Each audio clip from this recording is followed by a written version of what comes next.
Voici la correction concernant le 7e chapitre d'histoire concernant la construction européenne. Alors, ce chapitre s'inscrit dans un cadre plus global, celui de l'après-Seconde Guerre mondiale, au cours duquel on a déjà traité la guerre froide, mais également la question de la décolonisation.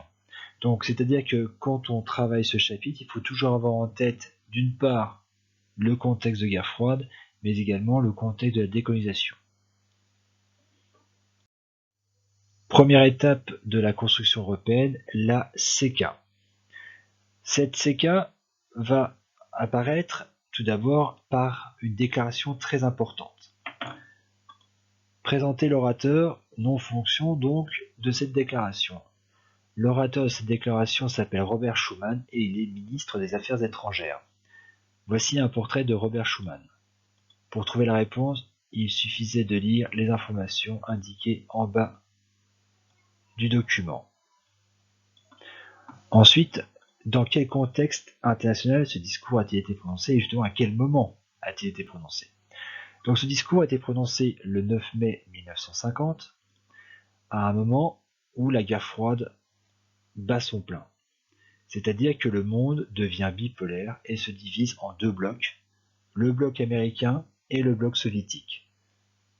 La grande question est désormais de savoir quelle va être la place des Européens dans ce monde bipolaire, où justement elle ne tient plus le rôle de centre du monde. Je vous rappelle que depuis le XIXe siècle, l'Europe est le centre de la planète. Or, les deux guerres mondiales ont considérablement affaibli l'Europe, à tel point que désormais, elle ne jouera plus qu'un rôle de second plan. Donc l'idée est vraiment de redéfinir la place de l'Europe dans le monde. Intéressons-nous au contenu de cette déclaration. À sa lecture, on comprend très vite que Robert Schuman lance un appel à un pays en particulier, l'Allemagne. Alors justement, pour quelles raisons l'auteur veut-il s'unir à l'Allemagne et pourquoi la date du discours est-elle alors très symbolique? En fait, quand on lit le texte, on se rend compte que, pour Robert Schuman, deux choses. La première, l'Europe n'a pas été faite, nous avons eu la guerre. Robert Schuman rappelle simplement que l'Europe a été traversée par deux guerres mondiales qui ont considérablement affaibli sa puissance. Donc il fait un simple constat. Il n'y avait aucune coopération européenne et résultat, l'Europe s'est autodétruite. Mais il rajoute, le rassemblement des nations européennes exige que l'opposition séculaire de la France et de l'Allemagne soit éliminée. L'action entreprise doit toucher au premier chef la France et l'Allemagne. Ce qu'est en train de dire Robert Schuman est très simple. On ne peut pas faire l'Europe si la France et l'Allemagne n'ont pas de bonnes relations. Pour lui, le moteur des guerres européennes de la fin du XIXe siècle et de la première moitié du XXe siècle est lié à l'opposition entre la France et l'Allemagne.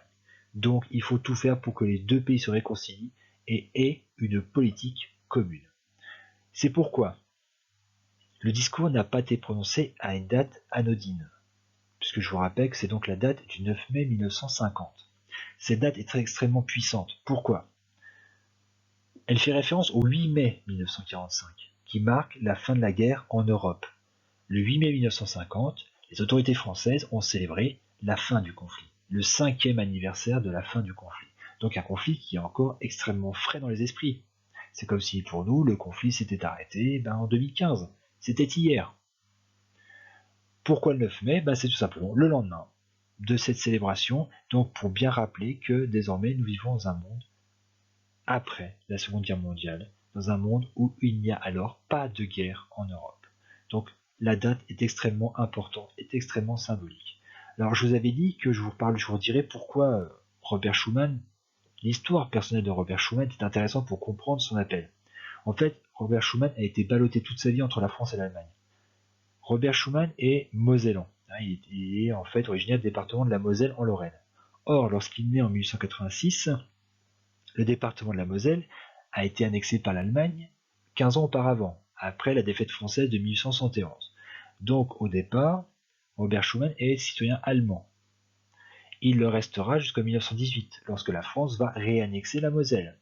Alors Robert Schuman fera une carrière politique locale, il sera député de la Moselle pendant très longtemps, mais il participe à la vie politique française, et il sera même membre du gouvernement du maréchal Pétain en 1940.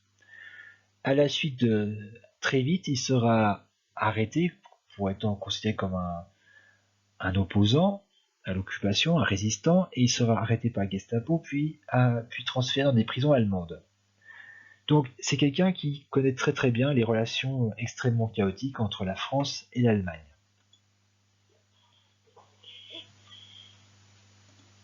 Alors juste dans quel domaine cette union doit-elle commencer? Robert Schuman pense que cette union doit commencer dans le domaine économique et surtout, il le dit ici, le gouvernement français propose de placer l'ensemble de la production franco-allemande de charbon et d'acier sous une haute autorité commune. Qu'est-ce que cela signifie? Tout simplement que la production franco-allemande de charbon et d'acier doit être gérée par un consortium, ce qu'il appelle la haute autorité commune, qui sera indépendante des deux gouvernements. Pourquoi le charbon et l'acier? Aujourd'hui, ces deux productions ont un rôle extrêmement faible dans l'économie des deux pays. Or, en 1950, ce sont déjà deux productions industrielles extrêmement importantes, mais également, elles sont indispensables à l'industrie d'armement. En effet, pour faire des armes, il faut de l'acier. Et pour faire fonctionner les usines sidérurgiques, il faut du charbon. Donc, à partir du moment où vous dites clairement « je délègue la gestion de la production de charbon et d'acier à une autorité indépendante de mon gouvernement et que mon ennemi héréditaire fait de même », eh ben, c'est un message très clair pour dire que vous ne vous ferez plus la guerre. Donc, voilà pourquoi il commence par ces deux productions. Ensuite, il fallait citer une phrase qui montrait que Robert Schuman n'excluait pas les autres États européens de cet appel.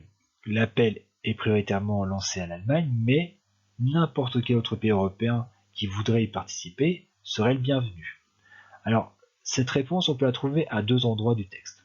Tout d'abord, à la suite de la présente réponse, quand il dit, donc, dans une organisation ouverte, à la participation des autres pays d'Europe, mais il dit également que l'établissement de cette unité puissante de production est ouverte à tous les pays qui voudront y participer. Alors, n'oubliez pas une chose, c'est qu'on est en période de guerre froide. Schuman ne s'adresse pas à tous les pays européens, mais uniquement aux pays d'Europe de l'Ouest, ceux qui appartiennent au bloc occidental comme la France.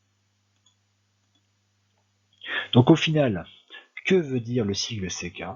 Eh bien c'est très simple, ça veut tout simplement dire Communauté européenne du charbon et de l'acier. Deuxième étape de la construction européenne, la CEE. Alors où et quand a été signé le traité qui crée la CEE? Donc comme il est écrit dans votre document, il a été signé à Rome en 1957. Donc c'est la deuxième étape de la construction européenne, Rome 1957. On évoque la création d'un marché commun. Alors ce qu'il faut essayer de comprendre, grâce à la vidéo que je vous avais proposé de regarder, qui est très intéressante et relativement simple à comprendre, ainsi que des extraits de l'article, des extraits du traité de Rome, vous deviez donc me citer les parties de l'article 3 qui expliquaient ce qu'on appelle un marché commun. Alors en fait, il y a trois parties. Tout d'abord, le marché commun, c'est l'élimination des droits de douane entre les États membres, comme on vous l'indique dans la vidéo, et je vais vous le réexpliquer juste après avec un petit schéma, vous allez comprendre. Deuxième, c'est que désormais, il y aura un tarif douanier commun et une politique commerciale commune avec les États non membres. Ça veut dire que le tarif douanier s'appliquera à l'extérieur des États membres et qu'à l'intérieur, il n'y aura pas de droits de douane. Enfin, qu'à l'intérieur des États membres, ceux qui auront signé ce traité, on pourra circuler librement, c'est-à-dire que les personnes pourront circuler librement, les services pourront circuler librement, mais également les capitaux, c'est-à-dire l'argent, les investissements. Alors, cette CEE qui instaure un marché commun signifie tout simplement Communauté économique européenne. Alors, c'est une étape extrêmement importante parce que autant la CK ne concernait que deux produits, le charbon et l'acier, la communauté économique européenne et son marché commun vont en fait étendre la coopération économique à toutes les questions commerciales, et pas simplement de production, à toutes les parties commerciales. Alors, justement, je vais vous expliquer comment cela fonctionne. Prenons pour cela la question des relations commerciales entre deux pays voisins, la France et l'Allemagne. Je vous présente la situation avant la signature du traité de Rome et la création du marché commun. L'Allemagne est réputée pour sa production automobile, Volkswagen, Mercedes, BMW, et pour donc leur qualité. Imaginons, évidemment je fais de l'anachronisme, imaginons qu'une voiture produite en Allemagne coûte, à la sortie de l'usine, 20 000 euros. Les Allemands vont vendre une partie de leur production directement chez eux, à des clients allemands, mais ils souhaitent également étendre leur influence commerciale en vendant des voitures en France. Or, avant le traité de Rome et la création du marché commun, il existe alors des règles commerciales très strictes. Si les Allemands veulent vendre un produit en France, ce produit doit passer la frontière. Or, les Français ont mis en place un droit de douane, c'est-à-dire que pour que la voiture produite à l'étranger puisse être vendue en France, il faut qu'elle s'acquitte une taxe au passage de la frontière. Cette taxe est toujours un pourcentage de la valeur du produit dans le pays dont il vient. Par exemple, ici, donc cette voiture coûte 20 000 euros en Allemagne, elle passe la frontière, on lui rajoute 25% de taxes, c'est-à-dire avant même d'être vendue en France par un intermédiaire qui devra lui-même se faire une marge, la voiture coûte 5 000 euros de plus. Parce que 25% de 20 000, c'est 5 000 euros. Donc la voiture coûte déjà 25 000 euros. Si on pense, imaginez que la voiture soit vendue chez un concessionnaire qui veut se faire une marge, il va revendre la voiture au moins 30 000 euros. Donc c'est-à-dire qu'entre la France et l'Allemagne, la voiture coûte 10 000 euros de plus. Quel est l'intérêt?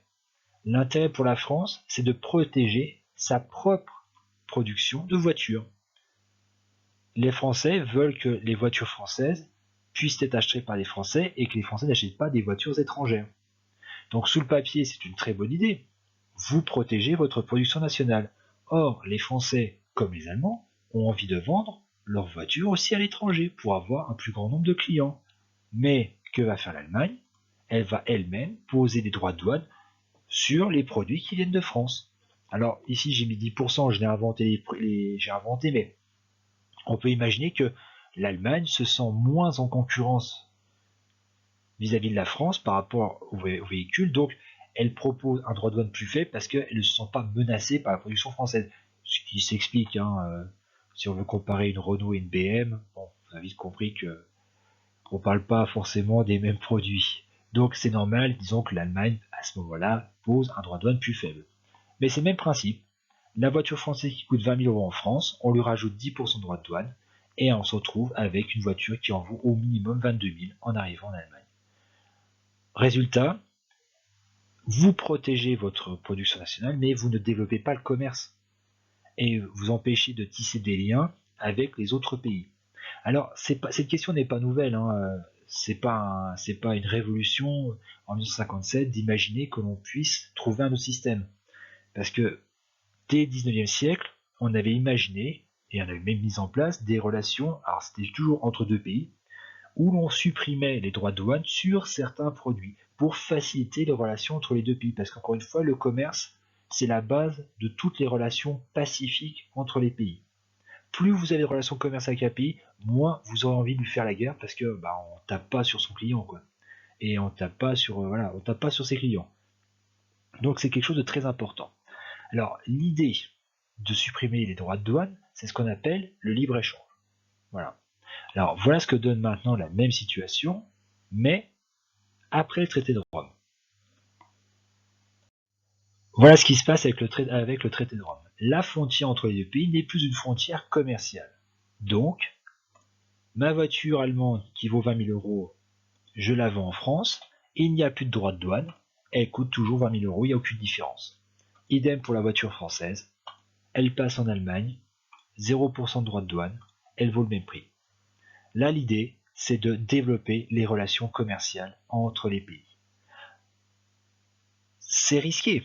on peut très bien dire, beaucoup diront, oui, mais notre production française va s'effondrer face à la concurrence étrangère. Mais l'idée va être lancée alors on va y aller progressivement. On va pas du jour au lendemain détruire tous les droits de douane sur tous les produits commerciaux.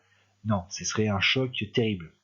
Au départ, on imaginait faire un processus d'environ 10 ans. 10 ans au cours desquels, progressivement, on allait réduire puis supprimer les droits de douane sur un ensemble de produits pour arriver finalement à tous les produits. Mais on va se rendre compte que ça marche tellement bien, que le commerce se développe tellement rapidement entre les États membres, qu'en fait on mettra moins de temps que prévu pour supprimer tous les droits de douane. Donc c'est incontestablement un véritable succès. À côté des produits, encore une fois, si vous voulez aller en Allemagne désormais, l'idée c'est que chaque personne puisse circuler librement entre tous les États qui ont signé ce traité de Rome. Donc incontestablement, c'est une réussite commerciale à partir de 1957. La troisième grande étape est un peu plus tardive. Elle est symbolisée par la signature d'un nouveau traité, donc le traité de Maastricht. Alors justement, quand a été signé le traité de Maastricht et par quel nom désigne-t-on alors la construction européenne? Ce traité de Maastricht a été signé en 1992. Alors Maastricht est une petite ville du sud des Pays-Bas. Désormais, on ne parlera plus de communauté économique européenne, mais par un nom que vous connaissez très bien puisque c'est toujours le nom de la construction européenne aujourd'hui, c'est-à-dire l'Union européenne. Donc maintenant vous saurez que l'Union européenne existe officiellement depuis le traité de Maastricht de 1992. Alors pourquoi changer encore une fois le nom? Si on change le nom, c'est que le contenu de la construction européenne est modifié. Jusqu'à présent, la construction européenne est une construction économique et commerciale. Dans les années 80, les principaux dirigeants européens cherchent, et surtout un dirigeant français qui s'appelle Jacques Delors, essaye de relancer la construction européenne sur d'autres bases, d'élargir les thèmes sur lesquels on coopère. Alors il existe, on peut citer plusieurs nouveautés apportées par le traité de Maastricht. Par exemple, l'élément le plus simple que vous connaissez tous, c'est désormais de dire que tous les pays qui le souhaiteront au sein de cette Union européenne pourront utiliser la même monnaie. C'est encore une fois, c'est quelque chose qu'aujourd'hui vous avez du mal à saisir, parce que c'était une véritable révolution et ça a quand même grandement facilité le quotidien. Désormais, il n'est plus question de devoir réfléchir à un taux de change entre monnaies, à changer sa monnaie lorsqu'on va dans un territoire européen. Vous allez en Allemagne, vous ne vous posez même pas la question de savoir si vous avez des Deutschmark sur vous. Vous y allez avec des euros, vous payez, vous pouvez même vous rendre compte si c'est moins cher ou plus cher en Allemagne, et la question est très vite réglée. Vous allez en Italie, autrefois, pour aller en Italie, il fallait convertir ses francs en lire. Aujourd'hui, vous avez vos euros, vous allez en Italie, vous ne vous posez même pas la question, et vous avez un gain de temps absolument considérable. Parce qu'il fallait réfléchir au taux de change, il fallait passer en sa banque, faire un change de monnaie, c'était très fastidieux, très long, et aussi on y perdait, comme on dit, on y perdait au change, parce qu'évidemment, l'organisme qui se chargeait de changer votre monnaie se prenait une commission, donc c'était pas gratuit. Donc tout ça évidemment a grandement facilité les relations entre les habitants de l'Union européenne. Autre élément dont on a déjà parlé en éducation civique, c'est la fameuse question donc de la citoyenneté européenne. Je vais pas revenir dans les détails sur cette question parce qu'on l'a déjà vu, mais c'est à partir de 1992 que tout citoyen d'un État membre de l'UE devient également citoyen européen et peut donc participer à des élections locales ou aux élections européennes, quel que soit le pays de l'UE dans lequel il vit. Enfin, dernier thème que l'on peut mettre en avant, c'est la question aussi de développer la coopération dans d'autres domaines. Par exemple, la politique étrangère et la sécurité. L'idée de développer d'une seule voie, une seule voie européenne à l'échelle mondiale. Surtout que là, le traité de Maastricht est signé en 1992, c'est-à-dire à une époque où la guerre froide est terminée, où désormais il n'y a plus deux grandes puissances mais une seule. Donc l'Europe se dit qu'elle a à nouveau une opportunité historique de peser sur la scène internationale.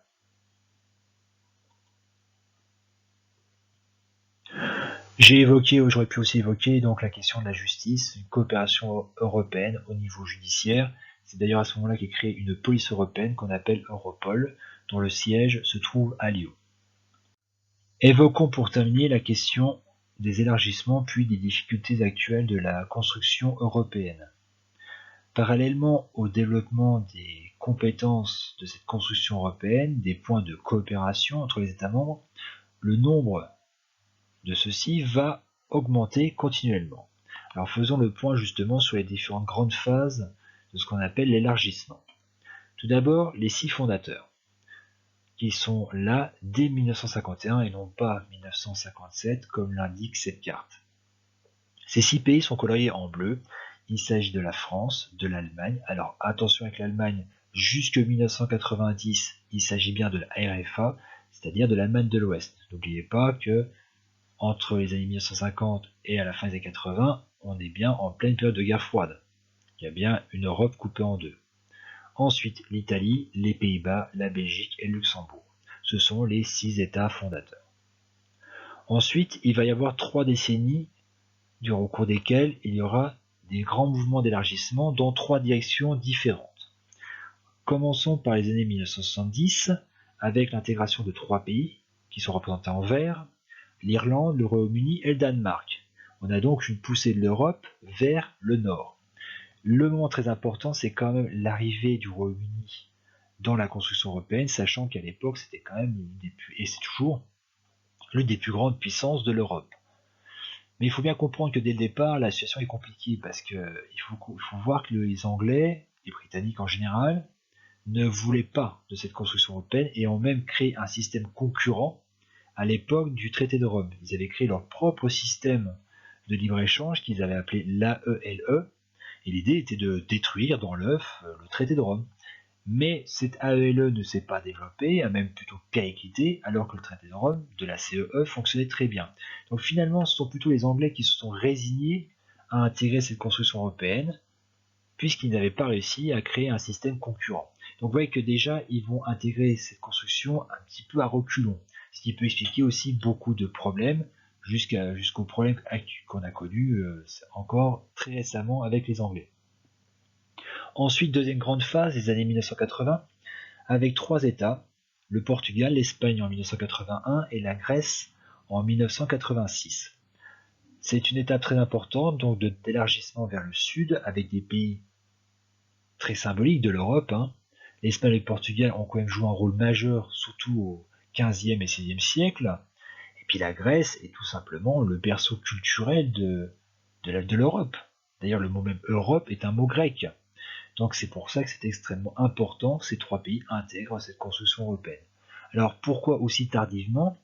Tout simplement parce que il existe des conditions pour entrer dans l'Europe, pour faire partie de cette construction européenne. L'une des plus importantes conditions est d'être une démocratie. Or, le Portugal, l'Espagne et la Grèce étaient des dictatures jusqu'au milieu des années 1970. C'était des dictatures militaires. Les 3 dictatures vont tomber au milieu des années 70. Ensuite, ces pays doivent se reconstruire politiquement, prouver qu'elles deviennent des démocraties, et ensuite faire acte de candidature pour pouvoir intégrer la construction européenne, la CEE à l'époque. Ensuite, dans les années 90, 3 autres États vont intégrer l'Europe, l'Autriche, la Suède et la Finlande. À ce moment-là, en 1995, l'Europe compte alors 15 États membres. On parle bien de l'UE à 15. Mais le grand développement, le grand élargissement aura lieu dans les années 2000 et surtout à l'est de l'Europe. Pourquoi l'est et pourquoi à ce moment-là? Parce qu'on se situe pratiquement 15 ans après la chute du rideau de fer et la fin de la guerre froide. Or, tous les pays d'Europe de l'Est étaient des États communistes. Et ces États qui ne sont plus communistes vont devenir des démocraties capitalistes et vont devoir avoir un temps d'adaptation, plus de 10 ans, pour s'adapter aux conditions de l'Ouest et ensuite demander leur intégration à l'Union européenne. Chose qui sera faite en 3 étapes, 2004, 2007 et 2013. À ce moment-là, l'Europe compte 28 États. Alors, l'Europe a toujours été traversée par des crises. Il ne faut pas croire que la construction européenne est un long fleuve tranquille. Bien au contraire, dès le début, dès les années 1950, Il y a toujours eu des oppositions, il y a toujours eu des psychodrames entre les membres, pour savoir quelle devrait être la suite des événements. On a évoqué précédemment le traité de Maastricht. Il faut savoir qu'en France, la discussion autour du traité de Maastricht a donné lieu à un véritable psychodrame, à un tel point que le président de la République de l'époque, François Mitterrand, a décidé de la tenue d'un référendum pour que les Français décident eux-mêmes s'ils voulaient que la France accepte ce traité de Maastricht. Il faut savoir qu'en 1992, ce référendum donnera seulement 51% de oui, ce qui montrait bien que la population française était extrêmement divisée sur la question du traité de Maastricht. Alors, je ne suis pas là pour vous faire un cours d'histoire de toutes les tensions européennes, mais évoquer avec vous juste rapidement les dernières tensions.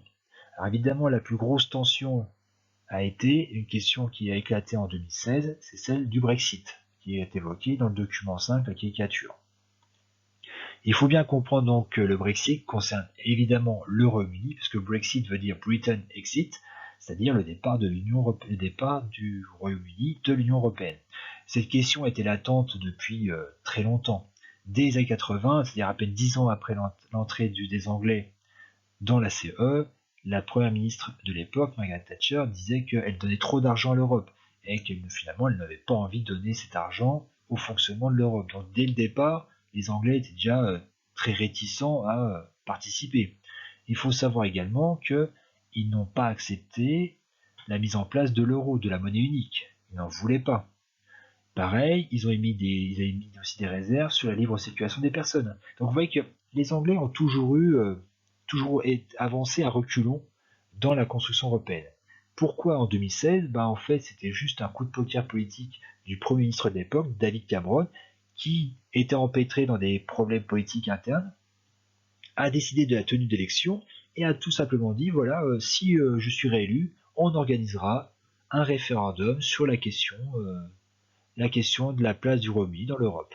Il a été réélu, il a fait ok, je vais organiser ce référendum, il le fait, et les Anglais disent nous voulons partir de l'Union européenne. Donc voilà, c'est fait sur une manière un peu bizarre et sans psychodrame, mais voilà, personne ne s'y attendait, mais les Anglais ont décidé de quitter l'Union européenne. C'était un processus qui a duré extrêmement longtemps parce que les Anglais pensaient que ça allait se faire très facilement. En fait, ça a pris plus de 3 ans et demi, d'âpres négociations, de psychodrames à l'intérieur du Royaume-Uni. Et finalement, donc, les Anglais ont quitté officiellement l'Union européenne le 31 janvier 2020. Ensuite, pour terminer, quel défi de relever l'Union européenne depuis quelques semaines? Alors là, on fait un point avec l'actualité la plus brûlante, en fait, la plus récente. Le défi de l'Union européenne, le défi actuel, c'est évidemment lié à la pandémie de Covid-19, puisque l'Union européenne, c'est le but, c'est la coopération des États membres. Or, on se rend compte que depuis le début de la pandémie, il y a très peu de coopération entre les États membres. On a bien vu, par exemple, des relations, des entraides entre la France et l'Allemagne, enfin surtout une aide très importante de l'Allemagne qui a par exemple accepté de transférer des patients français vers les hôpitaux allemands qui étaient beaucoup moins saturés, mais ça reste des relations entre deux pays. Ce n'est pas une véritable politique européenne. Évidemment, l'Europe est très critiquée par le fait que chaque pays fait un petit peu ce qu'il veut dans son coin, alors que l'idée serait d'avoir une seule politique européenne. Donc, cette question est d'actualité, je n'ai pas de réponse pour le moment, mais évidemment, beaucoup de chefs d'État européens disent que l'Europe doit aussi jouer son rôle et développer une réponse coordonnée face à l'épidémie de Covid-19. Donc l'avenir me dira ce que l'Europe fera. Moi, j'en suis bien incapable pour le moment. En tout cas, j'espère que vous avez compris davantage cette construction européenne, qu'il faut bien, encore une fois, je veux bien l'affirmer, c'est quelque chose d'absolument original dans l'histoire mondiale. Jamais un certain nombre d'États anciens, parce qu'on parle bien d'union d'États très anciens, qui ont plusieurs siècles, voire bien plus que ça, qui ont décidé de se mettre ensemble pour créer une politique commune. Jamais sur aucun continent on a connu ça. Donc l'Europe a initié quelque chose d'unique, qui a essayé d'être recopié par d'autres continents, en Asie, en Afrique, en Amérique latine, mais ça n'a jamais atteint le degré de coopération que l'Europe a connu. Il faut aussi bien l'affirmer. l'Europe n'a pas connu de guerre depuis le début de la construction européenne. Alors, il y a eu des guerres civiles, certes, dans les Balkans avec 90, mais ce n'était pas l'Union européenne. L'Union européenne est un espace de paix. Personne n'imaginerait aujourd'hui des Allemands envahir la France ou des Français envahir l'Espagne. Ça paraîtrait complètement surréaliste. Mais ça, c'est grâce à la construction européenne. Voilà. Et aussi, si l'Europe a pu se développer et rester quand même une puissance économique, parce qu'il ne faut pas l'oublier, l'Europe est une puissance économique, c'est aussi grâce à la politique qui a été menée depuis 1957.